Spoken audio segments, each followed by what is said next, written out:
അഗ്നിപർവ്വതത്തിന്റെ നെറുകയിൽ ജ്വലിക്കുന്ന ചുവന്ന ലാവയുടെ ചൂടേറ്റ് 2 ഭീമാകാരന്മാരായ ഡ്രാഗണുകൾ ഇരിപ്പുണ്ടായിരുന്നു. അവയുടെ ചെതുമ്പലുകൾ സൂര്യരശ്മി തട്ടി തിളങ്ങിക്കൊണ്ടിരുന്നു. ഒന്ന് ഇരുണ്ട കറുപ്പ് നിറമുള്ള ആൺ ഡ്രാഗൺ, രണ്ടാമത്തത് തീയുടെ വർണ്ണ നിറമുള്ള പെൺ ഡ്രാഗൺ. അവർ ഇരുവരും പ്രണയത്തിന്റെ നിമിഷങ്ങളിൽ മുഴുകിയിരിക്കുകയായിരുന്നു. പെട്ടെന്ന് ആ നിമിഷത്തിന്റെ തീവ്രതയെ തകർത്തുകൊണ്ട് മലയിടുക്കുകളിൽ ഒരു അശരീരി മുഴങ്ങിക്കിട്ടി. ചെന്ന് നവോറയെ തകർക്കുക. ഞാൻ നിങ്ങളുടെ യജമാനൻ. ഇതെന്റെ കൽപ്പന, അനുസരിക്കുക. ശബ്ദം കേട്ട് 2 ഡ്രാഗണുകളും ഒരുപോലെ ഞെട്ടിപ്പിടഞ്ഞു. കറുത്ത ഡ്രാഗണിന്റെ കണ്ണുകൾ കോപം കൊണ്ട് ജ്വലിച്ചു. എന്നാൽ ഉടൻ തന്നെ അത് അനുസരണയിലേക്ക് വഴിമാറി. യജമാനന്റെ ശബ്ദം അവയുടെ അസ്ഥികളിൽ വരെ തുളച്ചു കയറുന്ന ഒരു മാന്ത്രിക ബന്ധനം പോലെയായിരുന്നു. അവരുടെ പ്രണയത്തിന്റെ ചൂട് കെട്ടടങ്ങി. ശക്തമായ ഒരു അലർച്ചയോടെ അവ ചിറകടിച്ചു. അഗ്നിപർവ്വതത്തിന് മുകളിൽ നിന്നും അവ ആകാശത്തേക്ക് കുതിച്ചുയർന്നു. ആ 2 ഭീകര ഡ്രാഗണുകൾ പർവ്വത താഴ്വരയിൽ ശാന്തമായി നിലകൊള്ളുന്ന നവോറ രാജ്യത്തെ ലക്ഷ്യമാക്കി പറന്നു. എന്തോ ഒരാപത്ത് തനിക്ക് നേരെ അടുക്കും പോലെ അവന് തോന്നി. അവൻ ജയ്ജിത്ത് വീര, നവോറ രാജ്യത്തെ രാജകുമാരൻ. ധ്യാനത്തിൽ മുഴുകിയിരുന്നവന് പക്ഷേ ആ ആലോചന പൂർത്തിയാക്കാൻ കഴിഞ്ഞില്ല. അതിനു മുമ്പേ അവൻ ധ്യാനത്തിൽ നിന്ന് പെട്ടെന്നുണർന്നു.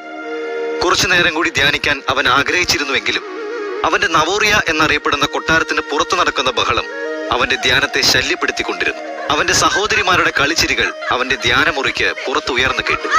ധ്യാനിച്ചുകൊണ്ടിരിക്കുമ്പോൾ ഇങ്ങനെ ശല്യപ്പെടുത്തുന്നത് എനിക്ക് ഇഷ്ടമല്ലെന്ന് അവർക്കറിയാലോ. ജയ്ജിത്ത് മനസ്സിൽ ചിന്തിച്ചുകൊണ്ട് ധ്യാനമുറിയുടെ വാതിൽക്കൽ നിന്നു. എന്താണ് ചേച്ചിമാർ എത്ര ബഹളം? എന്റെ ചേട്ടന്മാർക്ക് എന്തു പറ്റി? വലിയ സന്തോഷത്തിലാണല്ലോ എല്ലാവരും. തന്റെ മുറിക്ക് പുറത്തു വന്ന ജയ്ജിത്ത് എല്ലാവരുടെയും മുഖത്തെ സന്തോഷം കണ്ട് ആശ്ചര്യത്തോടെ ചോദിച്ചു. പക്ഷേ ആരും മറുപടി പറഞ്ഞില്ല. എന്താ, നിങ്ങളൊന്നും മിണ്ടില്ലേ? ആരെങ്കിലും എന്തെങ്കിലും പറ. ജയ്ജിത്ത് അല്പം ദേഷ്യത്തിൽ തന്നെ ചോദിച്ചു. ശേഷം എല്ലാവരെയും മാറി മാറി നോക്കി. അയ്യോ അനിയ, കല്യാണം കഴിഞ്ഞാൽ ഞങ്ങൾക്കോ സന്തോഷം. ഇനി അങ്ങനെ ഒരു ഭാഗ്യമൊക്കെ ഉണ്ടാവോ? എന്തായാലും ആപത്തുകൾ വിദൂരത്തിലല്ല അനിയ. മൂത്ത സഹോദരിയുടെ ഭർത്താവ് യുഗൻ ചിരിച്ചുകൊണ്ട് അർത്ഥം വെച്ചതുപോലെ പറഞ്ഞു. എന്താ എന്താ നിങ്ങൾ പറഞ്ഞത്? ജ്യോതിക ഭർത്താവിനെ നോക്കി കണ്ണുരുട്ടി. ഏയ് ഒന്നുമില്ല മഹാറാണി. യുഗൻ ഭാര്യയെ നോക്കി കൈകൂപ്പിക്കൊണ്ട് പറഞ്ഞു. ആരെങ്കിലും ഒന്ന് പറയൂ, എന്താണ് ഇവിടെ സംഭവിക്കുന്നത്? ജയ്ജിത്ത് വീണ്ടും സഹോദരിമാരോട് ചോദിച്ചു.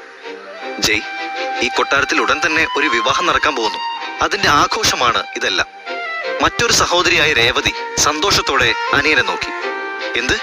അപ്പോ താരചേച്ചിയുടെ വിവാഹം ഉറപ്പിച്ചോ? എന്നോട് ആരും ഒന്നും പറഞ്ഞില്ല. ഞാനൊന്നും അറിഞ്ഞുമില്ല. ശരി, ആയിക്കോട്ടെ, എനിക്കിനൊന്നും കേൾക്കണ്ട. ജയ്ജിത്ത് ദേഷ്യത്തിൽ അവിടെ നിന്നും നടന്നു. അങ്ങനെയല്ല ജയ്, കാര്യം എന്താണെന്ന് കേൾക്കൂ. രേവതി അനിയനെ പുറകെ ഓടി. ഞങ്ങൾ പറയുന്നതൊന്ന് കേൾക്ക് ജയ്. അവിടെ ഉണ്ടായിരുന്ന അവന്റെ ചേച്ചിമാരും ഭർത്താക്കന്മാരും ഒപ്പം മറ്റനിയത്തിമാരും ജയ്ജിത്തിന് പിന്നാലെ ഓടി. ജയ്ജിത്ത് മഹാരാജാവ് ജലന്ധര വീരന്റെ അടുത്തേക്കെത്തി. അച്ഛാ, ഇത് ശരിയാണോ? ഞാൻ ഈ രാജ്യത്തിലെ രാജകുമാരനല്ലേ? എന്നിട്ട് എന്നോട് പറയാതെ ഈ കൊട്ടാരത്തിൽ ഒരു വിവാഹം ഉറപ്പിച്ചത് ഒട്ടും ശരിയായില്ല, അവൻ ദേഷ്യത്തോടെ പറഞ്ഞു. ജയ്ജിത്ത് ധ്യാനം പൂർത്തിയാക്കി വന്നാലുടൻ ആ സന്തോഷ വാർത്ത മകനോട് പറയാൻ കാത്തിരിക്കുകയായിരുന്ന ജലന്ധര മഹാരാജാവ് മകന്റെ ദേഷ്യം കണ്ട് ഞെട്ടിപ്പോയി. പതിയെ അദ്ദേഹത്തിന്റെ മുഖത്ത് ഒരു പുഞ്ചിരി വിടർന്നു. ശരി, അങ്ങനെയാണല്ലേ?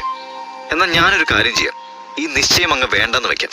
അതായത് നീയും അമോഘ സാമ്രാജ്യത്തിലെ രാജകുമാരി അരുന്ധതിയുമായി ഉറപ്പിച്ച വിവാഹം ഇപ്പോ തന്നെ വേണ്ടെന്ന് അറിയിക്കാം. അതെ, അത് തന്നെയാണ് നല്ലത്. എന്റെ അനുവാദമില്ലാതെ എന്റെ ചേച്ചിയുടെ... ജയ്ജിത്ത് ദേഷ്യത്തോടെ പറഞ്ഞു തുടങ്ങിയതും ഒരു നിമിഷം നിർത്തി സംശയത്തോടെ അച്ഛനെ നോക്കി. എന്താ, എന്റെ വിവാഹ നിശ്ചയോ? ജയ്ജിത്ത് വിക്കി വിക്കി ചോദിച്ചു. തനിക്ക് അബദ്ധം പറ്റിയെന്ന കാര്യം അപ്പോഴാണ് അവന് മനസ്സിലായത്. ആരിവിടെ? ഞങ്ങളുടെ രാജകുമാരൻ ജയ്ജിത്ത് വീരയ്ക്ക് ഈ ബന്ധത്തിന് താല്പര്യമില്ലെന്ന് അമോഘ സാമ്രാജ്യത്തിലുള്ളവരെ അറിയിക്കുക. ജലന്ധര മഹാരാജാവ് മകന്റെ വാക്കുകൾ ശ്രദ്ധിക്കാത്തതുപോലെ തമാശയായി അവിടെ നിന്നിരുന്ന മന്ത്രിയോട് പറഞ്ഞു. രാജകുമാരി അരുന്ധതിയുടെ പേര് കേട്ടതും ജയ്ജിത്തിന്റെ കണ്ണുകൾ തിളങ്ങി. കാരണം അരുന്ധതി രാജകുമാരിയുടെ സൗന്ദര്യത്തെക്കുറിച്ച് എല്ലാവർക്കും അറിയാവുന്നതാണ്. ചിലർ അവളെ ഒരു മാലാഖയെന്നും ചിലർ സ്വർഗത്തിലെ അപ്സരസ് എന്നും പുകഴ്ത്തി പറയുന്നത് ജയ്ജിത്ത് പലവട്ടം കേട്ടിട്ടുണ്ട്. അയ്യോ അച്ഛൻ വേണ്ട, എനിക്കൊരു അബദ്ധം പറ്റിയതാ, ക്ഷമിക്കച്ച. ഈ വിവാഹത്തിന് എനിക്ക് സമ്മതമാണ്. ജയ്ജിത്ത് ഉടൻ തന്നെ മഹാരാജാന്റെ മുന്നിൽ തല കുനിച്ചുകൊണ്ട് പറഞ്ഞു. അത് കേട്ട് അവന്റെ സഹോദരിമാരും അവരുടെ ഭർത്താക്കന്മാരും ജയ്ജിത്തിനെ കളിയാക്കി ചിരിക്കാൻ തുടങ്ങി. നവോറ രാജ്യത്തിലെ ജയ്ജിത്ത് വീര ഒരു സാധാരണ രാജകുമാരനായിരുന്നില്ല. അവൻ 17ാം ലെവലിലുള്ള ഒരു യോദ്ധാവായിരുന്നു. അവൻ തന്റെ സമപ്രായക്കാരെക്കാളും അവനേക്കാൾ 10 വയസ്സ് മുതിർന്നവരെക്കാളും ശക്തിയുള്ളവനായിരുന്നു. ജയ്ജിത്ത് ഇതുപോലെ കഠിനാധ്വാനം ചെയ്താൽ അടുത്ത 5 വർഷത്തിനുള്ളിൽ 57-ാം ലെവലിലുള്ള മഹാരാജാവ് ജലന്ധര വീരയെ പോലും മറികടക്കാൻ കഴിയുമെന്ന് എല്ലാവർക്കും ഉറപ്പായിരുന്നു. ഇത് ചെറിയ കാര്യമല്ലായിരുന്നു. കാരണം ജലന്ധര വീര നവോറ രാജ്യത്തിലെ ഏറ്റവും ശക്തനായ വ്യക്തിയായിരുന്നു. അദ്ദേഹത്തിന് ശേഷം 45-ാം ലെവലിലുള്ള സേനാധിപതി രുദ്രനായിരുന്നു ആ രാജ്യത്തിലെ അടുത്ത ശക്തൻ. നവോറ രാജ്യം മൈഥിലിയ മഹാസാമ്രാജ്യത്തിലെ വളരെ ചെറിയൊരു രാജ്യമായിരുന്നു. മഹാസാമ്രാജ്യത്തിലെ 90% ആളുകൾക്കും അതിന്റെ പേര് പോലും അറിയില്ലായിരുന്നു. എന്നാൽ ഇന്ന് രാജകൊട്ടാരത്തിൽ വന്ന സന്ദേശം എല്ലാവരെയും ഒരുപോലെ സന്തോഷിപ്പിച്ചു. സന്ദേശത്തോടൊപ്പം ജയ്ജിത്തിന്റെ മുത്തച്ഛന്റെ മോതിരം കൂടെ കണ്ടപ്പോഴാണ് ഇത്ര ചെറിയൊരു രാജ്യമായിട്ട് പോലും നവോറ രാജ്യവുമായി ഒരു ബന്ധത്തിന് അമോഘ സാമ്രാജ്യം മുന്നോട്ട് വന്നതിന്റെ കാരണം എല്ലാവർക്കും മനസ്സിലായത്. അത് അവന്റെ മുത്തച്ഛനോടുള്ള സൗഹൃദം കാരണമായിരുന്നു. ആ നിമിഷം കൊട്ടാരത്തിൽ സന്തോഷം അലതല്ലി. സന്തോഷത്തിന്റെ ആ നിമിഷങ്ങൾക്ക് മേലെ ഇടുത്തി പോലൊരു ശബ്ദം വന്ന് പതിച്ചത് പെട്ടെന്നായിരുന്നു. കൊട്ടാരത്തിലുള്ള സകലർക്കും ചെവികൾ പൊട്ടിപ്പോകുന്നത് പോലെ തോന്നി. ആ മുഴക്കത്തിൽ കൊട്ടാരം ഒന്നാകെ കുലുങ്ങി. എല്ലാവരും ഓടി കൊട്ടാരത്തിന്റെ ജനാലകൾക്കരികിലേക്ക് ചെന്നു. അവർക്ക് സ്വന്തം കണ്ണുകളെ വിശ്വസിക്കാൻ കഴിഞ്ഞില്ല. അഗ്നി വർഷിക്കുന്ന 2 ഭീകര ഡ്രാഗണുകൾ. അവ രണ്ടും നവോറ രാജ്യത്തെ മുഴുവൻ ഭസ്മമാക്കാൻ തയ്യാറായി തീ തുപ്പിക്കൊണ്ട് താഴ്ന്നു പറക്കുന്നു. അവയുടെ ശക്തി 100-ാം ലെവലായിരുന്നു. അവയെ ജയിക്കാൻ ആർക്കും കഴിയുമായിരുന്നില്ല. എന്തെങ്കിലും മനസ്സിലാകും മുമ്പേ മറ്റൊരു ഭീകര ശബ്ദത്തോടെ രാജ്യത്തിന്റെ ആയുധപുര തീജ്വാലകൾക്കിരയായി.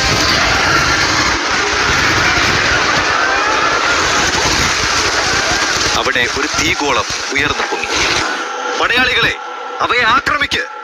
തന്റെ സൈന്യത്തിന് ഡ്രാഗണുകളോട് ഏറ്റുമുട്ടാൻ കഴിയില്ലെന്ന് അറിയാമായിരുന്നുവെങ്കിലും ജലന്ധര മഹാരാജാവ് സൈന്യത്തോട് ആക്രോശിച്ചു. പടയാളികൾ ഉടൻ തന്നെ ഡ്രാഗണുകൾക്ക് നേരെ പീരങ്കിയുണ്ടകൾ തൊടുത്തു. പക്ഷേ ആ ഡ്രാഗണുകളെ തൊടാൻ പോലും ആ പീരങ്കിയുണ്ടകൾക്ക് കഴിഞ്ഞില്ല. പെട്ടെന്നാണ് അതിലൊരു ഡ്രാഗൺ കൊട്ടാരത്തിന് നേരെ തീ വർഷിക്കാൻ തുടങ്ങിയത്. തീഗോളം പതിക്കുന്ന ഭാഗത്തു നിന്നും എല്ലാവരും ജീവന് വേണ്ടി 4 പാടും ഓടാൻ തുടങ്ങി. ജയ്, നിന്റെ സഹോദരിമാരെയും കൂട്ടി വേഗം ഇവിടുന്ന് രക്ഷപ്പെട്, രാജാവ് ആജ്ഞാപിച്ചു. എന്നാൽ യുദ്ധക്കളം വിട്ടുപോവാൻ അവൻ ഒരുക്കമല്ലായിരുന്നു. പെട്ടെന്ന് ഡ്രാഗണിന്റെ വായിൽ നിന്ന് വന്ന ഒരു തീഗോളം കൊട്ടാരത്തിന്റെ ചുമരുകളിൽ പതിച്ചു. ജയ്ജിത്തിന്റെ സഹോദരിമാർ പേടിച്ച് കൊട്ടാരത്തിന്റെ മൂലയിൽ ഒതുങ്ങി നിന്നു. ജയ്ജിത്ത് തന്റെ മുന്നിൽ കണ്ട കുന്തമെടുത്ത് ഡ്രാഗണിന് നേരെ എറിഞ്ഞു. ജയ്, നിനക്കോ എനിക്കോ ഈ ഡ്രാഗണുകളോട് യുദ്ധം ചെയ്യാൻ കഴിയില്ല. നിന്റെ ശക്തികൾക്ക് അവയെ തൊടാൻ പോലും ആവില്ല. അവ അത്രയേറെ ഉയർന്ന ലെവലിലുള്ളവയാണ്. ജലന്ധര മഹാരാജാവ് പ്രതീക്ഷ നശിച്ച മുഖത്തോടെ മകനെ നോക്കി പറഞ്ഞു. അപ്പം നമ്മൾ നിശബ്ദരായി മരിക്കണമെന്നാണോ അച്ഛൻ പറയുന്നത്? നമ്മുടെ രാജ്യത്തെ ജനങ്ങളെ സംരക്ഷിക്കേണ്ടത് നമ്മുടെ കടമയല്ലേ? ജയ്ജിത്ത് ദേഷ്യത്തോടെ ചോദിച്ചു. അങ്ങനെയല്ല മോനെ, ഇപ്പൊ നിനക്ക് അവയോട് യുദ്ധം ചെയ്യാൻ പറ്റില്ല. അവയോട് പ്രതികാരം ചെയ്യാൻ നിനക്കും ഒരു ഡ്രാഗണിനെ ആവശ്യമുണ്ട്. ഇപ്പോ നീ നിന്റെ സഹോദരിമാരോടൊപ്പം ഇവിടെ നിന്ന് സുരക്ഷിതമായ ഒരു സ്ഥലത്തേക്ക് പോ. ഇത്രയും പറയാൻ മാത്രമേ മഹാരാജാവിന് കഴിഞ്ഞുള്ളൂ. അപ്പോഴേക്കും 2 ഡ്രാഗണുകളും വീണ്ടും കൊട്ടാരത്തിന് നേരെ തീഗോളങ്ങൾ വർഷിച്ചു തുടങ്ങി.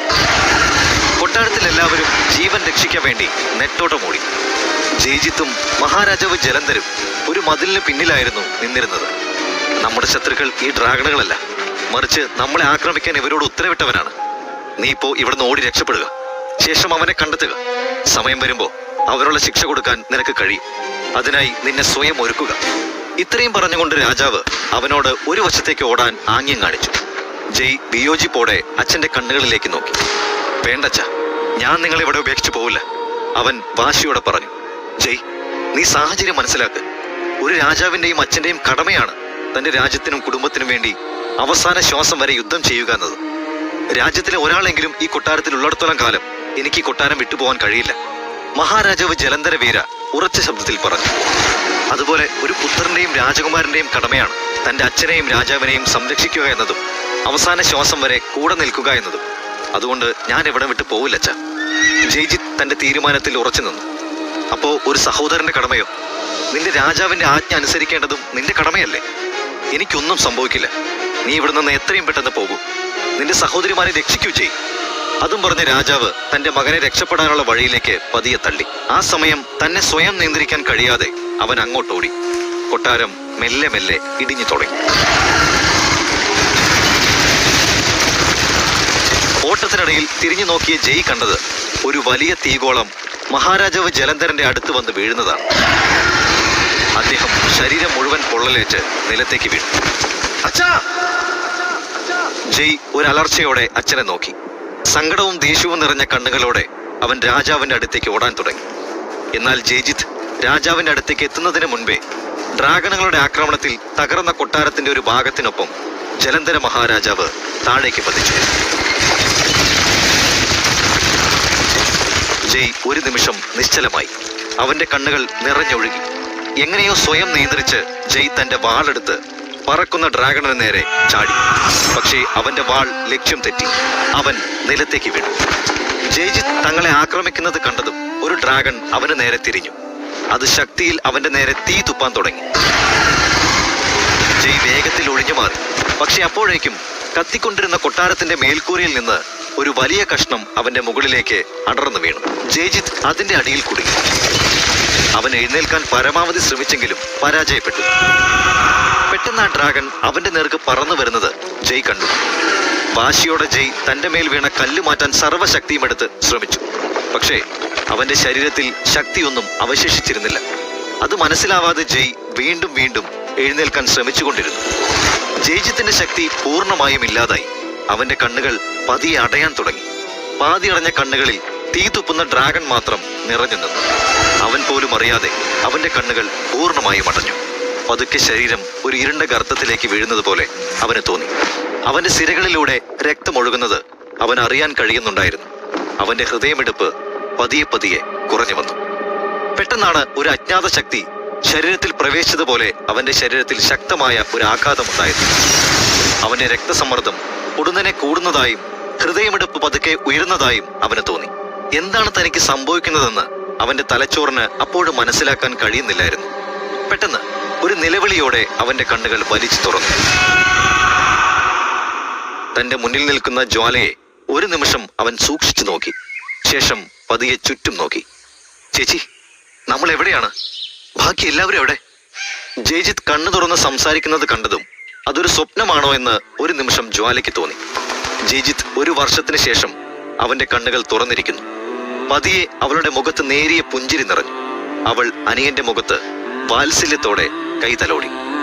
പറയ് ചേച്ചി, നമ്മൾ എവിടെയാണ്? മറ്റുള്ളവരൊക്കെ എവിടെ? ജയ്ജിത്ത് തന്റെ ചോദ്യം ആവർത്തിച്ചു. ജയ്, നമ്മളിപ്പോ ലൂമിനാര രാജ്യത്തിലെ ഒരു കൊടുങ്കാട്ടിലാണ്. അന്നത്തെ ആക്രമണത്തിന് ശേഷം നീ ഇതുവരെ ഉണർന്നിട്ടില്ല. ഒരു വർഷമായി നീ ഈ അവസ്ഥയിൽ തുടരുകയായിരുന്നു. നമ്മുടെ കുടുംബവും രാജ്യവും എല്ലാം നശിച്ചു. ഇപ്പൊ ഒന്നും അവശേഷിക്കുന്നില്ല ജയ്. ഇത്രയും പറഞ്ഞപ്പോഴേക്കും ജ്വാലയുടെ കണ്ണുകൾ നിറഞ്ഞൊഴുകാൻ തുടങ്ങിയിരുന്നു. ഒരു വർഷം മുമ്പുള്ള ആ ദിവസം അവന്റെ ഓർമ്മയിലേക്ക് തിരികെ വന്നു. തീ തുപ്പുന്ന ഡ്രാഗണുകൾ, ചുറ്റും തീയും പുകയും, ആളുകളുടെ ദയനീയമായ നിലവിളികൾ, തകർന്നു വീഴുന്ന കൊട്ടാരത്തിനൊപ്പം താഴ്ചയിലേക്ക് പതിക്കുന്ന തന്റെ അച്ഛന്റെ മുഖം ഓർക്കവേ ജയ്ജിത്തിന്റെ കണ്ണുകൾ ദേഷ്യം കൊണ്ട് ചുവന്നു. പക്ഷേ ആ ഡ്രാഗണുകൾ, അവ എവിടെ നിന്നാണ് വന്നത് ചേച്ചി? ജയ്ജിത്ത് തന്റെ ദുർബലമായ ശബ്ദത്തിൽ ചോദിച്ചു. അറിയില്ല ജയ്, ജ്വാല സങ്കടം കടിച്ചമർത്തിക്കൊണ്ട് പറഞ്ഞു. ആരാണ് അവയെ അയച്ചതെന്ന് അറിയാമോ? ജയ്ജിത്ത് ദേഷ്യത്തോടെ വീണ്ടും ചോദിച്ചു. അതും അറിയില്ല, ജ്വാല നിരാശയോടെ മറുപടി പറഞ്ഞു.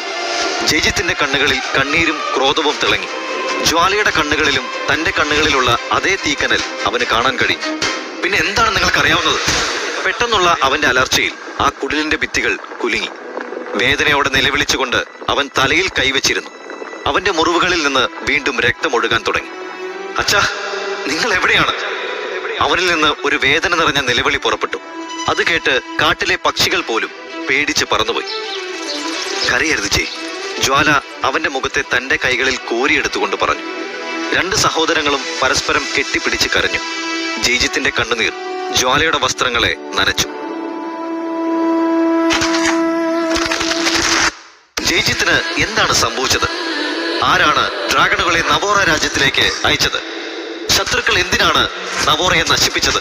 എങ്ങനെയാണ് ജയ്ജിത്തും ജ്വാലയും ഡ്രാഗണിന്റെ ആക്രമണത്തിൽ നിന്ന് രക്ഷപ്പെട്ടത്? ജയ്ജിത്തിന് ശത്രുക്കളോട് പ്രതികാരം ചെയ്യാൻ കഴിയുമോ?